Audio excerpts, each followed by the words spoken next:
Prendre l'étude de l'épître aux Romains. Épître aux Romains. Et nous arrivons aujourd'hui au chapitre 12 des Romains. L'épître aux Romains comprend 3 parties. Les 8 premiers chapitres concernent l'homme, le plan de salut pour l'homme, de la déchéance à l'homme nouveau. Chapitres 9 à 11, le plan de Dieu pour Israël, du rejet à la réintégration. Et nous abordons maintenant la 3e partie, qui est une partie pratique. Comment vivre en tant que chrétien, comment vivre l'Évangile, une vie agréable à Dieu. Chapitre 12, nous lirons les 8 premiers versets. Je vous exhorte donc, frères, par les compassions de Dieu, à offrir vos corps comme un sacrifice vivant, saint, agréable à Dieu, ce qui sera de votre part un culte raisonnable. Ne vous conformez pas au siècle présent, mais soyez transformés par le renouvellement de l'intelligence, afin que vous discerniez quelle est la volonté de Dieu, ce qui est bon, agréable et parfait. Par la grâce qui m'a été donnée, je dis à chacun de vous de n'avoir pas de lui-même une trop haute opinion, mais de revêtir des sentiments modestes, selon la mesure de foi que Dieu a départie à chacun. Car comme nous avons plusieurs membres dans un seul corps, et que tous les membres n'ont pas la même fonction, ainsi nous qui sommes plusieurs, nous formons un seul corps en Christ, et nous sommes tous les membres les uns des autres. Puisque nous avons des dons différents selon la grâce qui nous a été accordée, que celui qui a le don de prophétie l'exerce selon l'analogie de la foi, que celui qui est appelé au ministère s'attache à son ministère, que celui qui enseigne s'attache à son enseignement, et celui qui exhorte à l'exhortation, que celui qui donne le fasse avec libéralité, que celui qui préside le fasse avec zèle, que celui qui pratique la miséricorde le fasse avec joie. Chaque partie de l'Épître aux Romains se termine par ce que l'on appelle une doxologie, c'est-à-dire que l'apôtre Paul est tellement émerveillé par la sagesse de Dieu, par la miséricorde de Dieu, qu'il ne peut s'empêcher de louer le Seigneur et de l'adorer. Ainsi, le chapitre 8 se termine par une louange au Dieu qui nous aime. Le chapitre 11 se termine par une louange au Dieu qui est infiniment sage et qui n'a besoin des conseils de personne. Louer Dieu, adorer Dieu, mais c'est offrir un culte. Et l'apôtre Paul va maintenant nous parler du culte. Et il nous dit ce qu'est le culte raisonnable. Le mot qui est traduit ici par raisonnable a donné également en français le mot logique. Un culte logique, un culte raisonnable, un culte qui correspond à l'attente du Seigneur. Et Paul ne va pas nous parler ici de cérémonie. Il ne va pas nous parler de liturgie ou de rite. Le culte chrétien est un culte qui est dépouillé de tout faste, de toute chose qui pourrait être spectacle. Le culte que Dieu attend de nous, ses enfants, nous venons de le lire, c'est le don de notre corps, le don de nos personnes. Le Seigneur n'attend pas de nous nos offrandes. Ce qu'il attend de nous, c'est que nous nous donnions nous-mêmes. Il n'y a pas de culte sans don de notre personne, de notre être, sans engagement de toute notre personnalité, de tout ce que nous sommes, de tout ce que nous possédons, de tous nos projets, en quelque sorte, de tout notre être. L'apôtre nous exhorte à nous offrir en holocauste. Vous vous souvenez, l'holocauste, c'est le don total. le don total, le don qui est déposé sur l'autel et qui doit y rester jusqu'à ce que tout soit consumé, le don total. Voilà le culte raisonnable. Dieu nous appelle à nous offrir à lui sans aucune restriction, sans rien garder pour nous-mêmes. Ce qui sera de votre part un culte raisonnable, un culte agréable à Dieu, un sacrifice vivant, saint, agréable. Très souvent, nous entendons « Seigneur, je t'apporte mes péchés. Seigneur, je t'apporte mon vieil homme. Je t'apporte mes faiblesses. Je t'apporte mes infirmités. » Ce n'est pas de cela que l'apôtre parle ce matin. Lorsque nous apportons à Dieu nos péchés, nous ne lui apportons pas un sacrifice agréable. Nous lui apportons nos souillures. Et nous lui demandons pardon. Et nous lui demandons d'être débarrassé de ces souillures, d'être purifié par le sang de Jésus. Il n'y a pas de place sur l'autel de Dieu pour toute souillure, pour toute impureté, pour toute imperfection. Ce qui doit être présenté sur l'autel, c'est un sacrifice saint, sans tache, irrépréhensible. Donc notre vieil homme n'a pas de place sur l'autel. Qu'est-ce que le Seigneur nous réclame? Il nous réclame l'homme nouveau, celui qu'il est en train de créer en nous, celui qui est le fruit de l'action du Saint-Esprit, de la présence du Saint-Esprit dans notre être. C'est l'homme transformé, c'est l'homme qui est agréable à Dieu. Et l'apôtre va nous expliquer maintenant comment cela se passe. Au verset 2. Ne vous conformez pas au siècle présent, mais soyez transformés par le renouvellement de l'intelligence, afin que vous discerniez quelle est la volonté de Dieu, ce qui est bon, agréable et parfait. Ne vous conformez pas. Et là, il faut de nouveau jeter un petit coup d'œil dans le texte original, dans le texte grec, où le mot « conformer » est un mot dont nous avons sorti le mot « schéma ».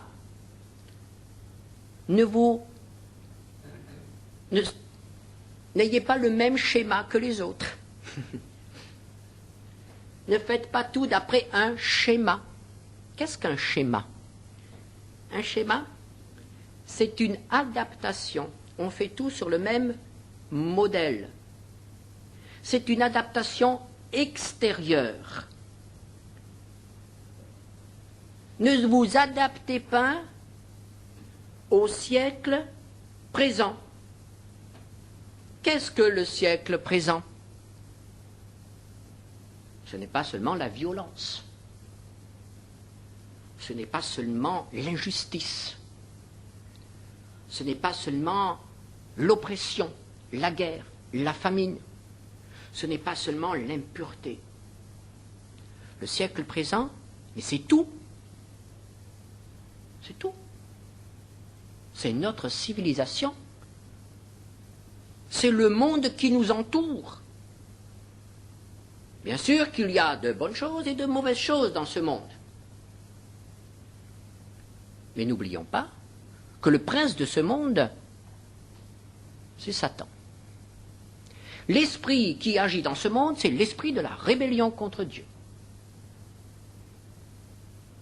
Alors même s'il y a de bonnes choses, s'il y a de belles choses, s'il y a des choses qui nous poussent à admirer l'intelligence des hommes, l'ensemble est quand même appartient à Satan.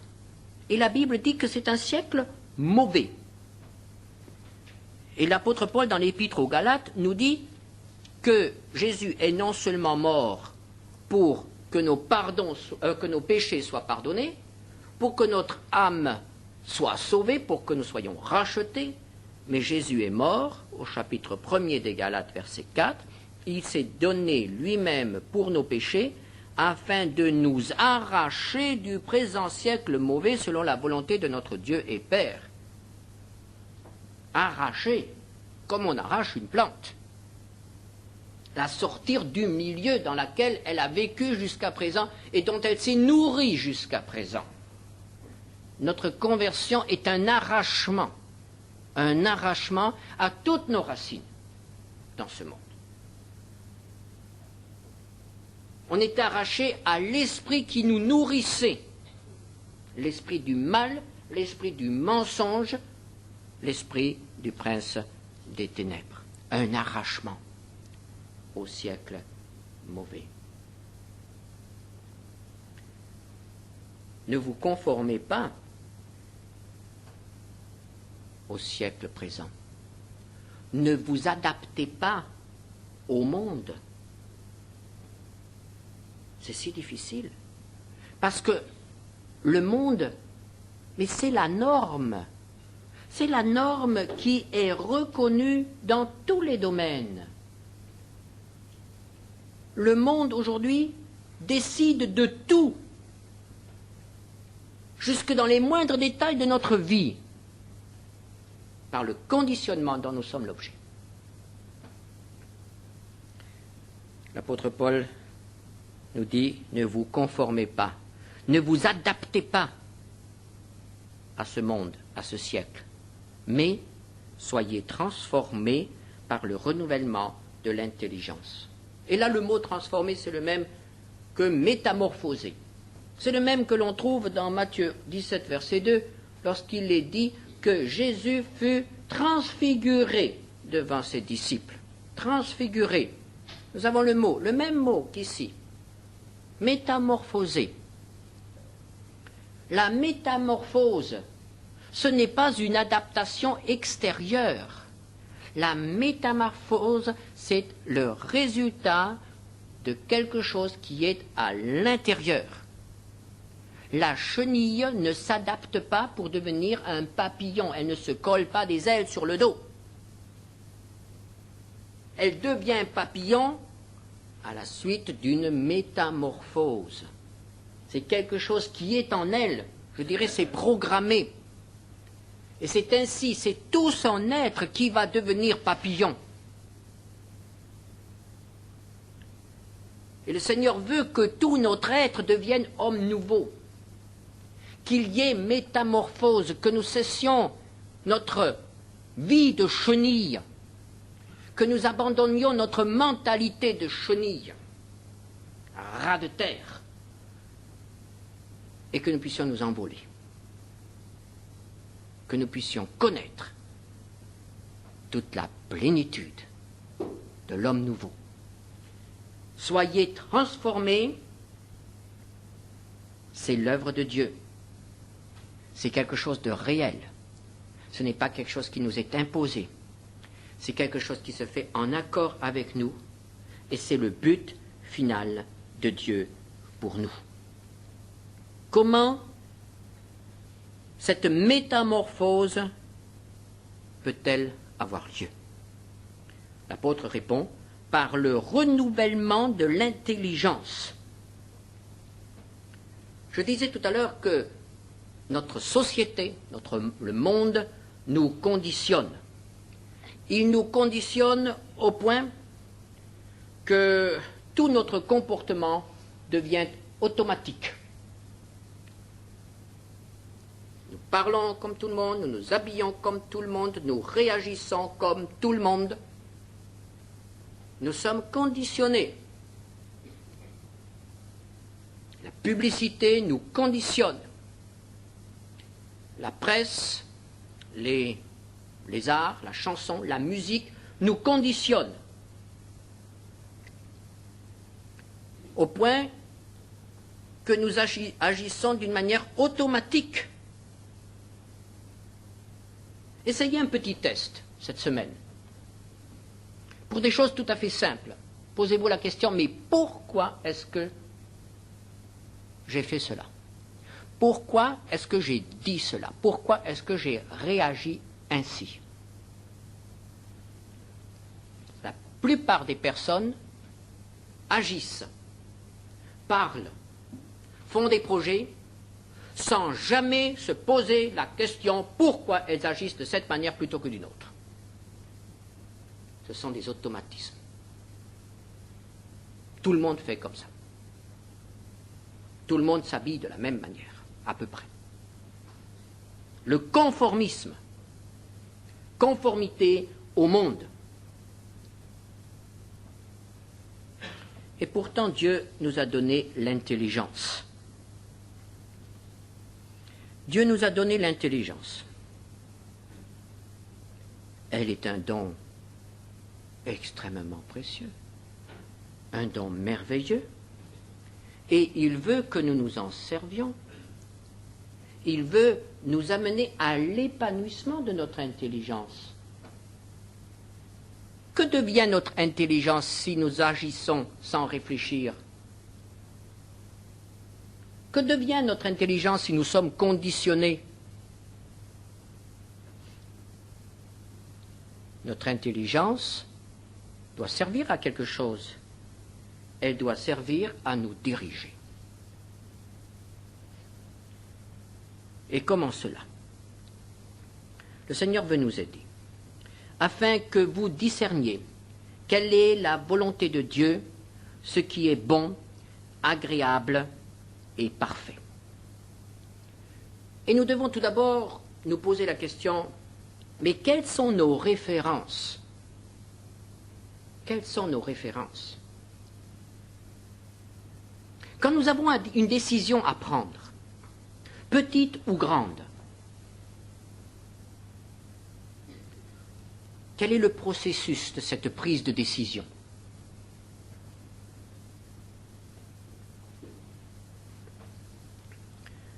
Quand il s'agit de choisir les vêtements, par exemple, la plupart des personnes ne regardent ni au prix, quand elles le peuvent, ni à l'utilité, mais se pose la question, est-ce que c'est à la mode? Il y a quelque part, dans le monde, quelqu'un qui décide si cette année ce sera du brun ou du noir ou du blanc. Et quoi qu'on fasse, il y aura des centaines de milliers de personnes qui seront cette année-là en brun, en blanc ou en noir. Et tout le monde trouvera ça très beau.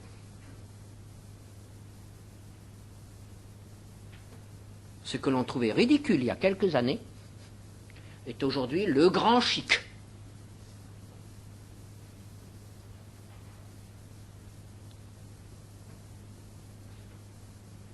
Et quand on regardera les photos prises aujourd'hui, les enfants de nos adolescents diront « Maman, qu'est-ce que tu étais ridicule ! Comment as-tu pu te promener comme ça ?» Oh, très chic aujourd'hui. On dépense une fortune, on dépense 2 fois, 3 fois plus cher pour être ridicule. Parce que c'est la mode. Bon, il ne faut pas non plus être habillé à mode du siècle passé. Quoique, je pense que si on garde les vêtements assez longtemps, on est toujours de nouveau à la mode, tous les 20 ans à peu près. Enfin, ça, c'est une opinion personnelle et je ne vous demande pas de la partager. Que ferait l'industrie du textile dans ces conditions-là? Mais ce n'est pas trop grave, cette histoire de vêtements. Ce n'est pas ce qui est déterminant. Mais il faut appliquer... Les vêtements, c'est visible. Tout le monde le reconnaît puisque ça change tous les ans. Mais il y a les autres choses. La mentalité, la manière de se comporter, la manière de traiter les affaires, la manière de se fréquenter entre garçons et filles, la manière d'envisager l'avenir, la question de l'honnêteté, du comportement, la question de l'éthique, de la morale. Ces choses-là, on n'en parle pas trop, mais il y a aussi un conditionnement. Et nous voyons que les pensées évoluent. Les jeunes nous disent aujourd'hui, mais vous n'y comprenez plus rien, vous êtes hors circuit. Et les jeunes, entre eux, il suffit qu'il y ait 5 années de différence, ils se disent, mais je ne les comprends plus, ces petits. Parce qu'il y a un conditionnement, il y a quelque chose qui se fait.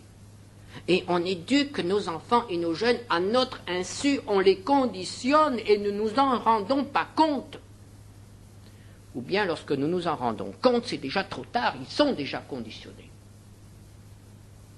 Les traditions, la mode, le groupe, tout cela exerce une énorme influence sur les autres. Quand nous avons une décision à prendre, comment la prenons-nous? La question que nous posons, est-ce par exemple, que diront les autres? Que diront les copains? Ou bien, est-ce que dira Dieu? C'est ça. Que dit Dieu? Que veut Dieu? Et pour savoir cela, il faut ouvrir la parole de Dieu. Il faut connaître la parole de Dieu. Parce qu'il n'y a qu'un seul critère de la vérité, c'est la parole de Dieu. Il n'y a qu'une seule source de sagesse, c'est la parole de Dieu. Et c'est pourquoi nous n'avons qu'un seul guide, c'est la parole de Dieu. Une parole qui est éclairée par le Saint-Esprit. Une parole qui peut être appliquée par la force que donne le Saint-Esprit. Et nous avons besoin de discernement pour cela. Afin que de ne pas appartenir à un troupeau, mais d'être vraiment des témoins de Jésus-Christ dans ce monde. Et voyez-vous, c'est quelque chose que je découvre en ce moment. C'est que très souvent, notre manière de raisonner est: est-ce que ce que je vais faire est permis par la Bible? Est permis. En somme, notre raisonnement est le suivant: jusqu'où est-ce que je peux aller avec le monde sans rentrer en conflit avec le Seigneur? N'est-ce pas? Mais il faut que le raisonnement soit différent. Que veut Dieu?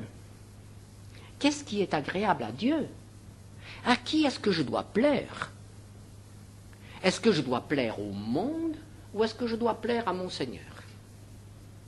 C'est cela. Et soyez rassurés, le Seigneur ne va pas nous dire que nous devons tous mettre une robe de bure. Le Seigneur aime la beauté, il aime la diversité. Et puisque nous parlons de vêtements, il ne veut pas que ses enfants aient l'air, ressemblent à des gens qui sont complètement déphasés. Mais il a revêti les fleurs, elles sont belles et elles sont différentes. Eh bien, madame, vous pouvez être belle. Et monsieur, vous pouvez être élégant. Mais tout dépend de l'esprit qui nous anime et de la manière dont nous agissons, dont nous choisissons. C'est cela la différence. À qui voulons-nous plaire? Et qu'est-ce qui est important pour nous? Un renouvellement de notre intelligence. L'apôtre Paul poursuit: par la grâce qui m'a été donnée, je dis à chacun de vous de n'avoir pas de lui-même une trop haute opinion, mais de revêtir des sentiments modestes selon la mesure de foi que Dieu a départie à chacun. Paul continue son développement. Qu'est-ce que le culte? Le culte agréable à Dieu, c'est aussi la découverte de l'autre. Quelle est la pensée du monde? La pensée du monde, l'éducation qui nous est donnée, c'est: toi, tu es un individu, pense à toi, pense à ton propre plaisir. L'éducation est telle qu'elle fait de nous des énormes individualistes, des égoïstes. Les autres, il n'est plus question de l'autre comme d'un prochain, mais l'autre, c'est l'étranger. L'autre, c'est la masse. Il y a moi et la masse. À l'école de Dieu, le Seigneur nous dit: il y a toi et ton frère. Il n'y a pas la masse. Jésus ne parle pas des foules, Jésus ne parle pas des masses. Il nous fait reconnaître l'individu, la personne. Toi et ton prochain, toi et ton frère. Tu n'es pas seul, tu as un frère. Et de ce fait, la masse ne nous fait plus peur. Et la masse ne nous est plus indifférente. Il y a des frères. Découverte de l'autre, du frère. Découverte aussi du groupe, découverte de l'ensemble. L'ensemble qui forme un tout harmonieux. Il ne s'agit pas d'être assimilé, c'est-à-dire de perdre toute identité, de nous noyer dans la masse, de n'être plus rien. Mais il s'agit d'être pleinement notre personne dans un groupe où nous avons notre place, avec nos dons, avec nos différences, avec tout ce que le Seigneur nous a donné. Il s'agit d'une intégration. Notre appartenance au groupe enrichit le groupe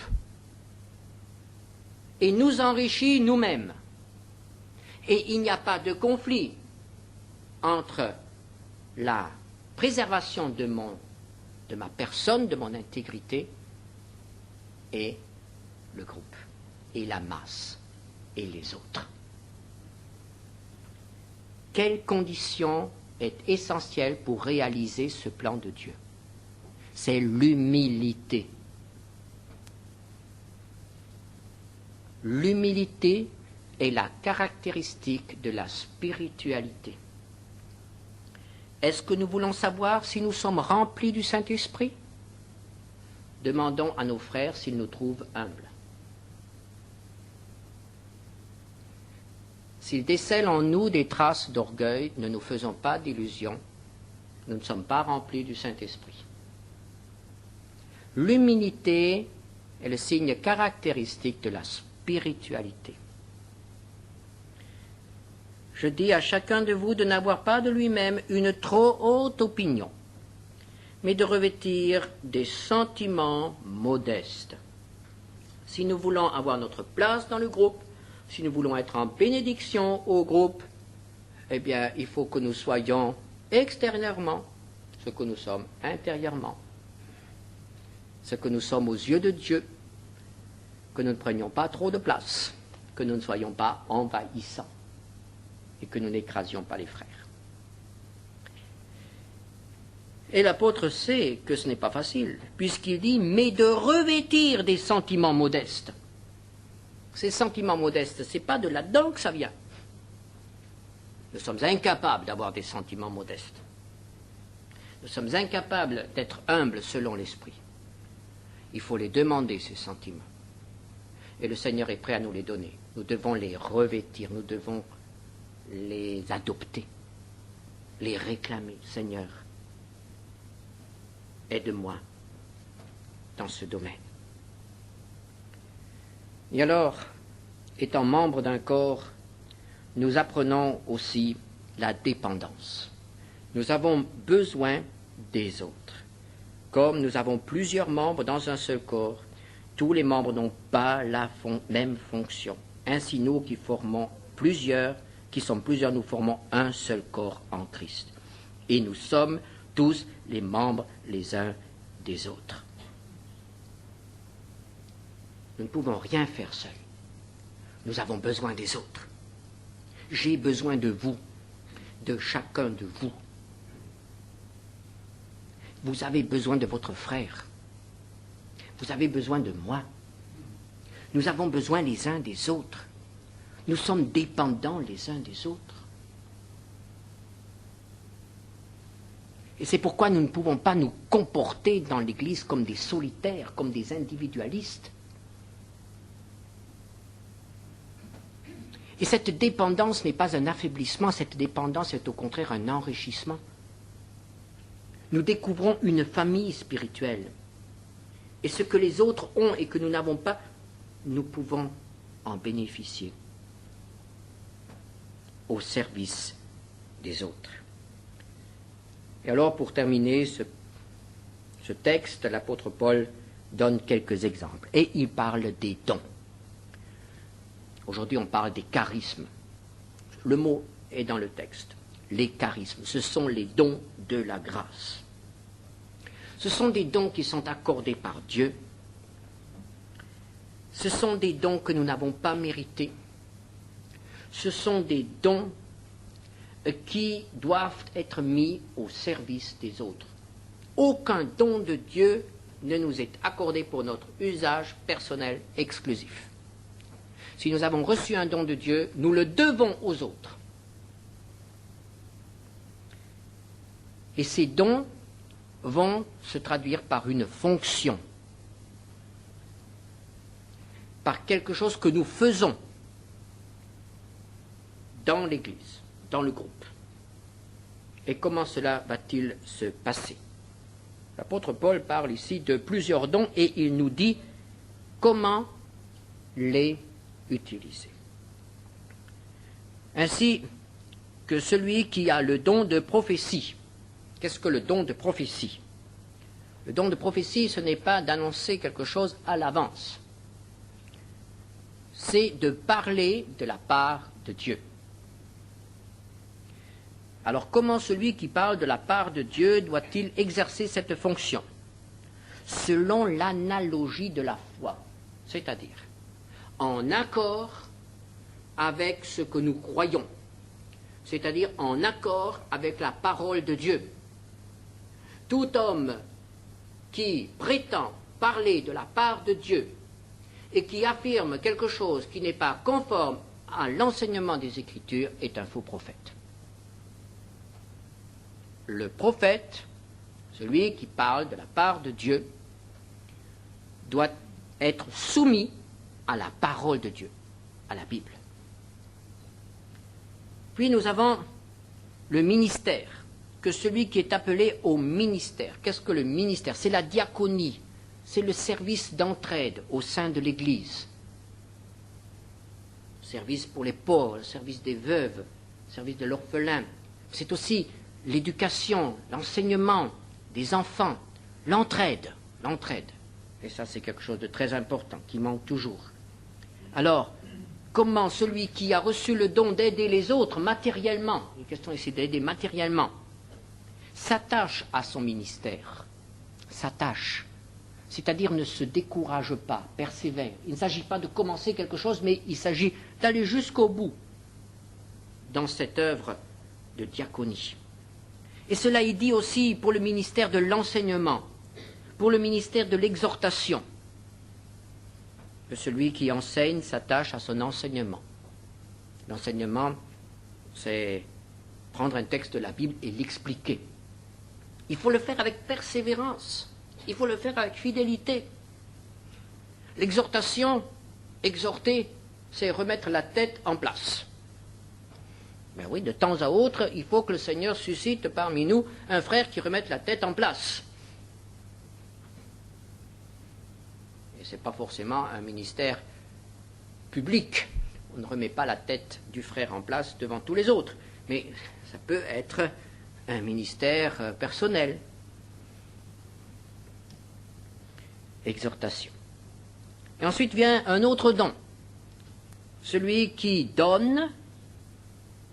Il s'agit là d'argent, de biens matériels, le fasse avec libéralité, c'est-à-dire généreusement.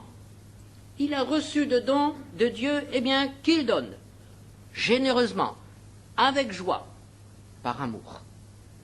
C'est aussi un don. Que celui qui préside, c'est-à-dire celui qui veille à ce que les choses se fassent en bon ordre dans l'Église, le fasse avec zèle. Parce qu'on peut parfois être un peu découragé, un peu fatigué à être celui qui maintient l'ordre dans le groupe. À Corinthe, je pense que ceux qui présidaient étaient parfois fatigués devant la pagaille qu'il y avait dans cette église de temps à autre. Et celui qui exhorte, qui pratique la miséricorde, que celui qui pratique la miséricorde. Ah, quel beau ministère! Le ministère de l'amour, le ministère du pardon, le ministère de l'accueil, le ministère du réconfort. Aimer celui qui n'a pas mérité d'être aimé. Or, que les personnes qui viennent dans notre salle, qui viennent pour la première fois, puissent découvrir qu'il y a dans cette Église pas seulement certains ministères visibles, mais qu'il y a aussi les autres. Celui de l'accueil, celui de la miséricorde, celui de la chaleur, celui de la compréhension, celui de l'exhortation, celui de la générosité. Chacun de nous a reçu un don, nous dit la parole de Dieu, et nous avons à le mettre au service des autres. C'est cela le culte agréable à Dieu. Est-ce que ce matin, nous avons rendu à Dieu un culte qui lui a fait plaisir, qui l'a réjoui, un culte agréable? Ça passe par le don de tout notre être. Et peut-être que ce matin, quelqu'un voudra dire au Seigneur, eh bien, Seigneur, oui, je me redonne à toi. Je me suis déjà donné à toi, mais j'ai repris pas mal de choses. Mais je voudrais te rendre ce que j'ai repris. Je te rends la souveraineté sur ma vie. Désormais, c'est toi qui décides. Désormais, c'est toi qui me donnes le travail. Désormais, ce que tu m'as donné, je veux le mettre au service des autres. Peut-être parmi nous, y a-t-il aussi quelqu'un qui n'a jamais fait cette expérience et qui s'aperçoit qu'il est encore dans le monde, comme on dit. Et le pire, c'est qu'il est encore dirigé par le prince de ce monde. Et vous aimeriez être dirigé par un autre Seigneur. C'est le moment. Vous pouvez aussi dire, Seigneur, Jésus, je t'accepte à partir de maintenant comme mon Sauveur et Seigneur. J'en ai assez de l'apparence, j'en ai assez du schéma. J'en ai assez de dépendre des autres, être toujours obligé de faire comme les autres le veulent. Je veux être libre, je veux t'appartenir. Nous pouvons le lui dire. Un culte peut aussi être un moment où on accepte le Seigneur. Restons quelques instants dans le silence, dans le recueillement, puis nous chanterons un cantique.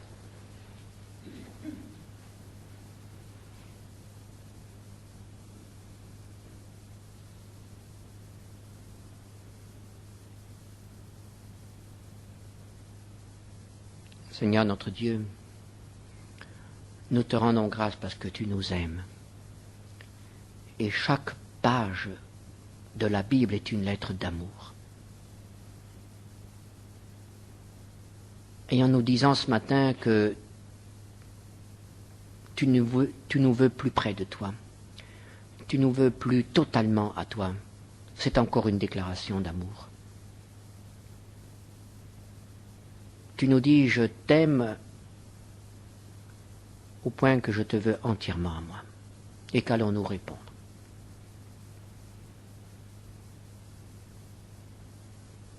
Nous te répondons, Seigneur, oui, prends tout. Ce que j'ai gardé jusqu'à présent, ce que j'ai repris et que je t'avais déjà donné, prends tout, Seigneur. Et merci parce que tu l'acceptes. Parce que tu nous donnes la possibilité de repartir, de recommencer.